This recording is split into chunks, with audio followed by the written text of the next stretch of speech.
ગુજરાતમાં ભાગીને કરવામાં આવતા લગ્નો અને તેના બાદ થતી નોંધણીને લઈ રાજ્ય સરકાર હવે નિયમો લાવવાની તૈયારીમાં છે। કેબિનેટ બેઠકમાં લગ્ન નોંધણી સંબંધિત સુધારેલા નિયમોને મંજૂરી આપવામાં આવે તેવી શક્યતા છે। હવે ભાગીને કરાયેલા લગ્નોની નોંધણી માટે તલાટી કમ મંત્રી સીધી મંજૂરી આપી શકશે નહીં। તલાટી કમ મંત્રી લગ્ન નોંધણીની પ્રાથમિક પ્રક્રિયા પૂર્ણ કરીને फाइल क्लास 2 अधिकारी ने मोकलशे। त्यारबाद तमाम दस्तावेजों चकासणी कर्या बाद क्लास 2 अधिकारी अंतिम मंजूरी आपशे। क्लास 2 अधिकारी मंजूरी वगर कोईपण लग्न नोंधणी मान्य गणाशे नहीं।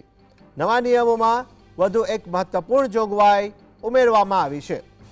भागेडू लग्न करनार युवक अने युवतीनी नोंधणी प्रक्रिया दरमियान तेमना माता पिताने फरजियात नोटिस मोकलवामां आवशे। नोटिस मळ्याना 30 दिवसनी अंदर युवक युवतीना माता पिता अथवा वाली पोतानो जवाब रजू करी शकशे। जो आ समयगाळामां कोई वांधो के रजूआत आवे तो तेनी तपास कर्या बाद ज आगळनी कार्यवाही हाथ धरवामां आवशे। आजे बुधवार छे। बुधवारने केबिनेटनी बेठक बाद सत्तावार रीतना आ बाबते जाहेरात थाय तेवी संभावना व्यक्त करवामां आवी छे।